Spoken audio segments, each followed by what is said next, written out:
नारायण। ये आज हम ब्रह्म सूत्र का चिंतन कर रहे थे। तो ब्रह्म सूत्र का चिंतन तो आजकल चलता ही रहता है। तो ब्रह्म सूत्र के चिंतन में एक सूत्र है,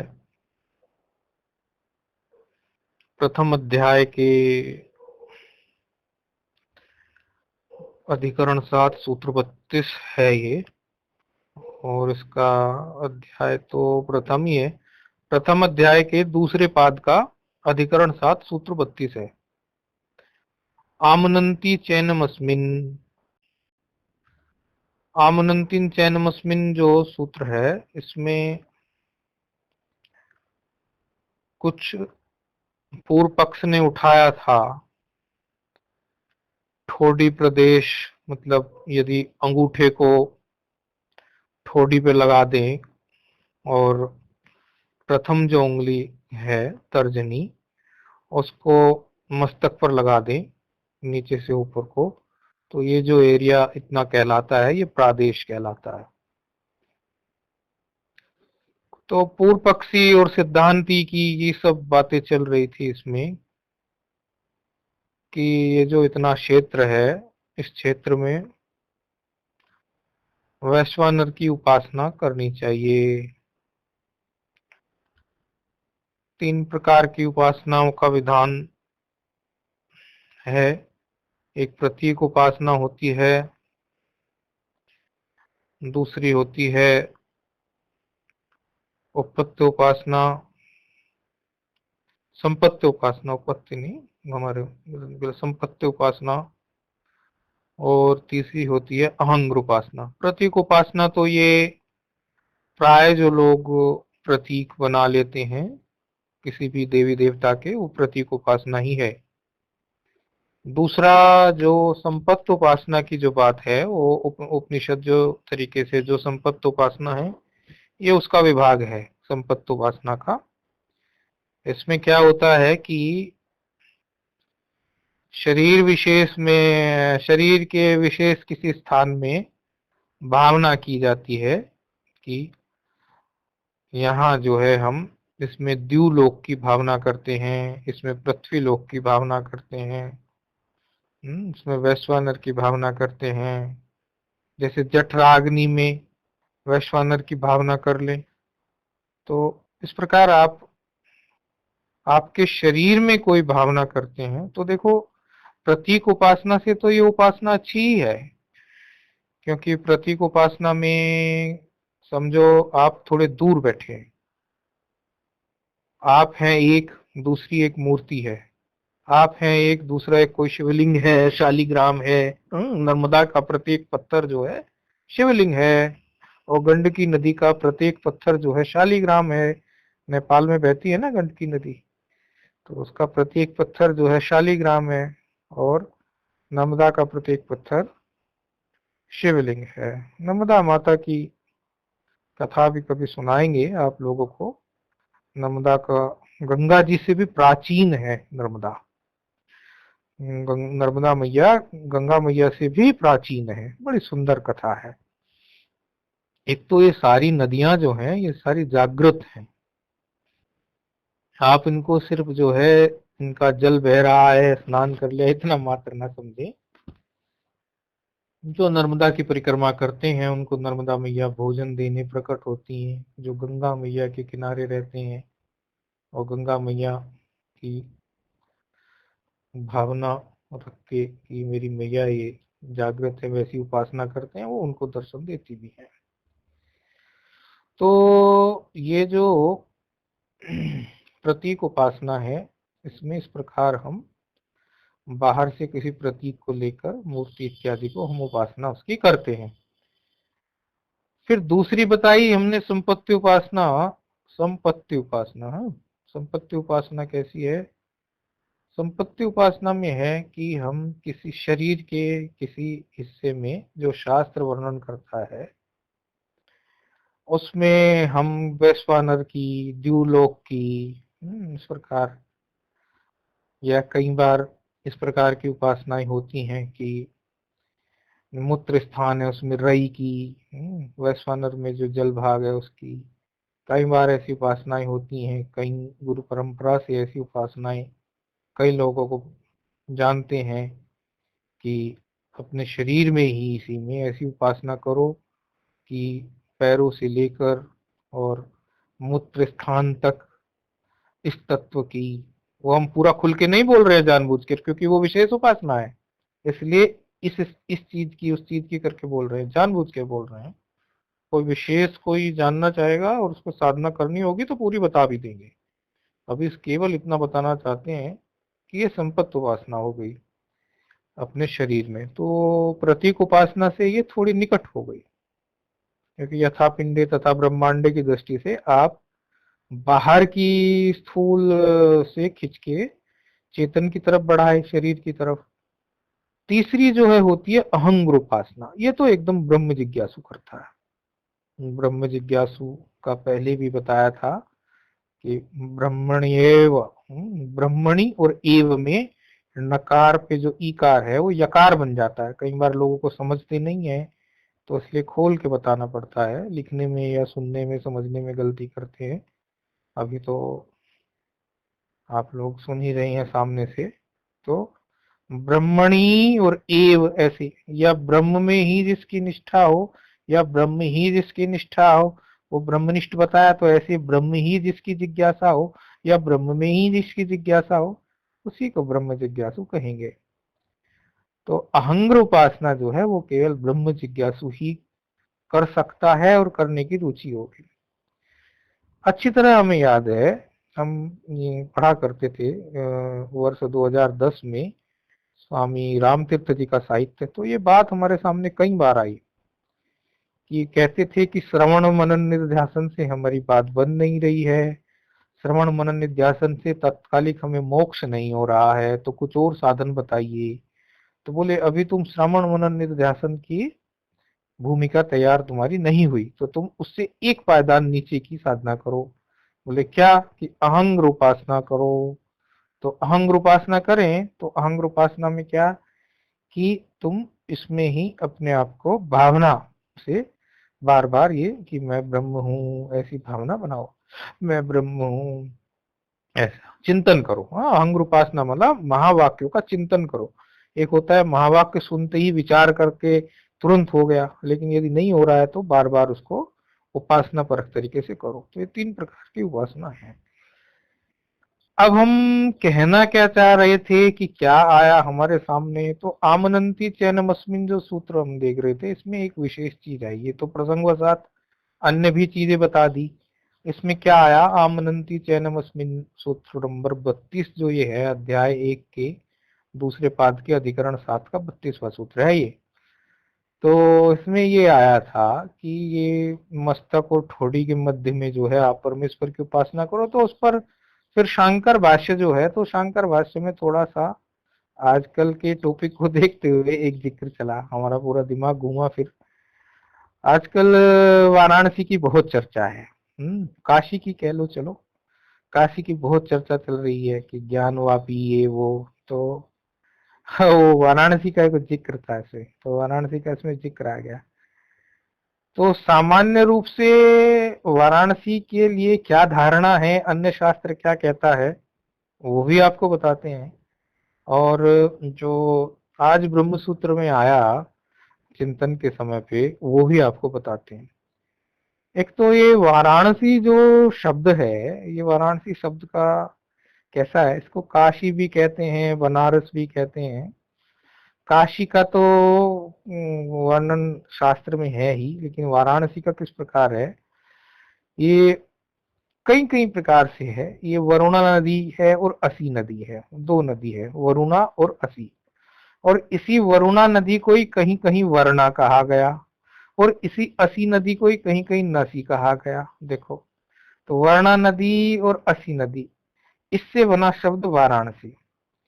ये उत्तर और दक्षिण से आके मिल रही है गंगा जी में, ये उत्तर और दक्षिण से आके गंगा जी में मिल रही है, वरुणा नदी और ये आपकी असी नदी है। इसी से फिर ये वाराणसी शब्द बन जाता है।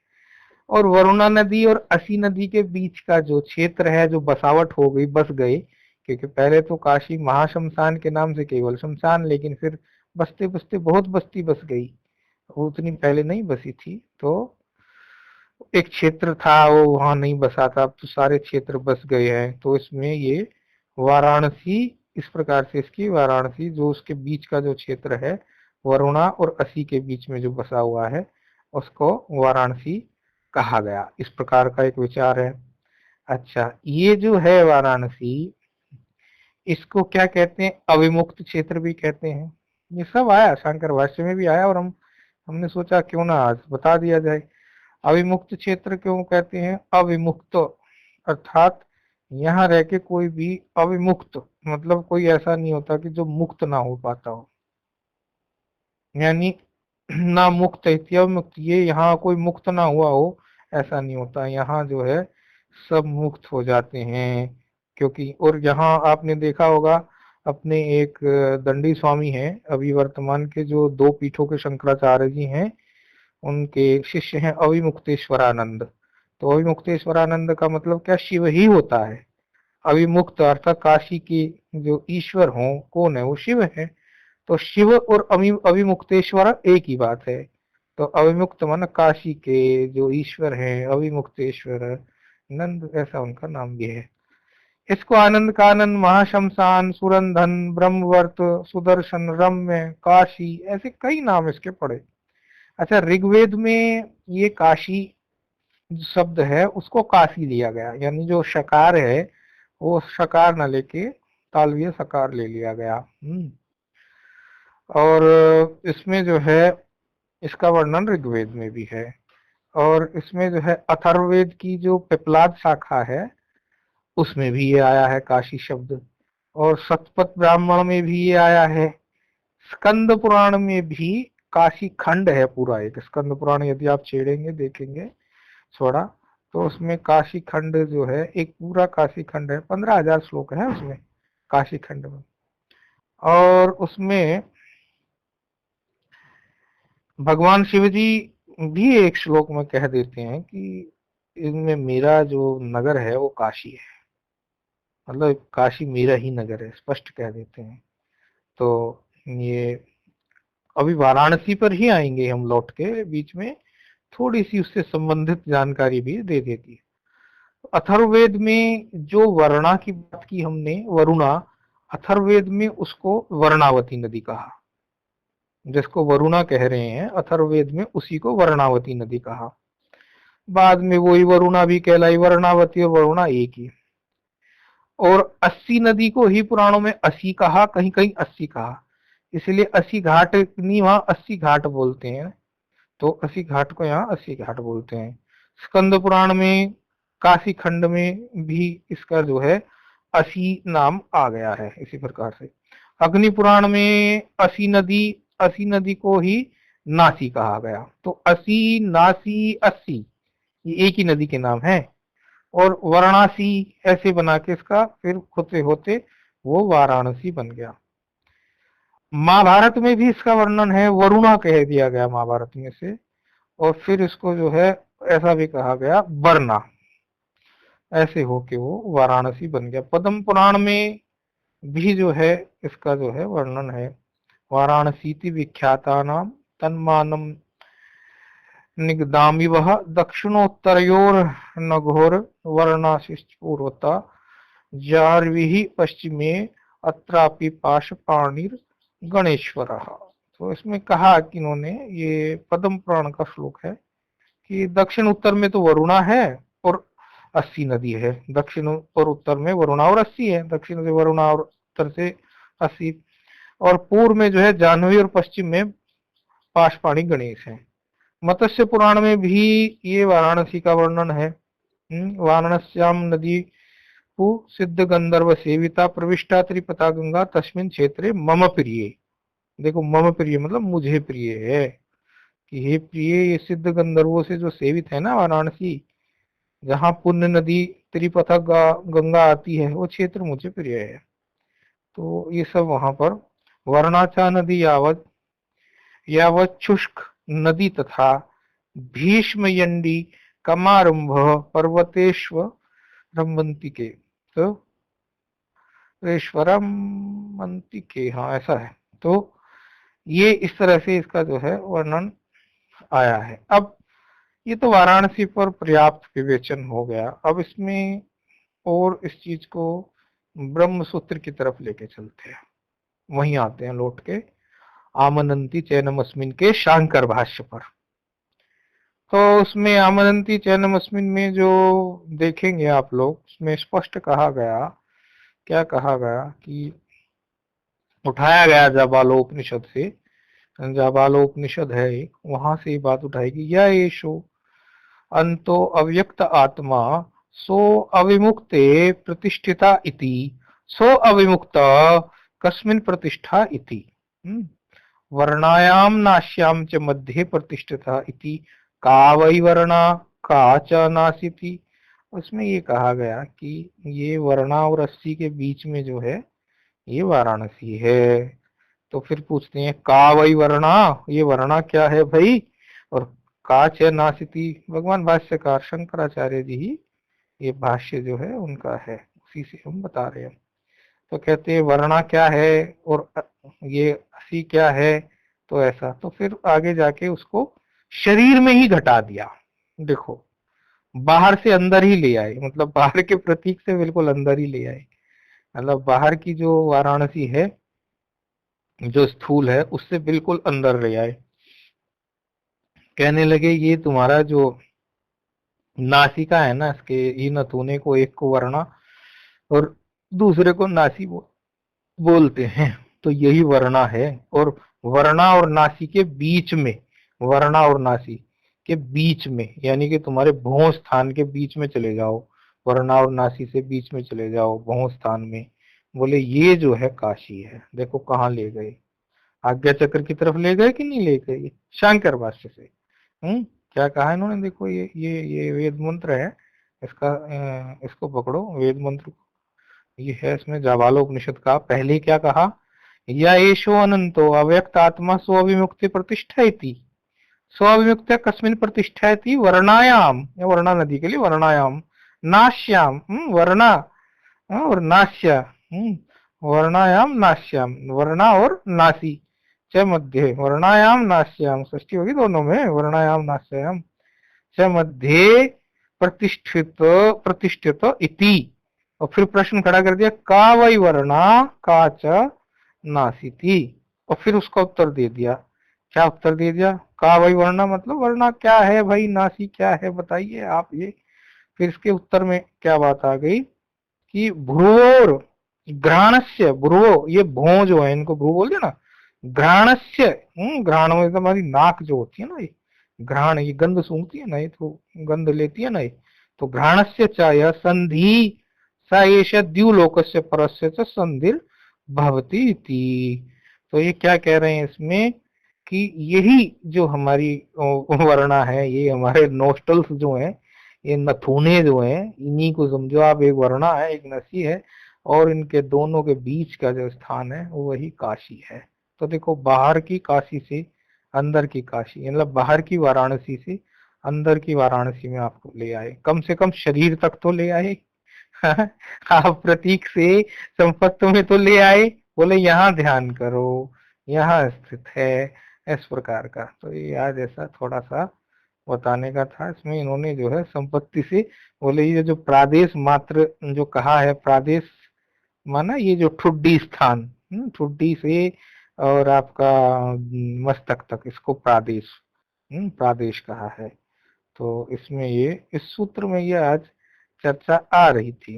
और याज्ञवल्क्य जी ने भी ये इस बात को कहा कि ये भू और घ्राण की जो संधि है ना, अर्थात भू के जो बीच में मध्य स्थान है, वो उसको जो है स्वर्गलोक और ब्रह्मलोक की संधि रूप से ध्यान करने योग है। अर्थात ये जो बीच का स्थान है ये बहुत महत्वपूर्ण है।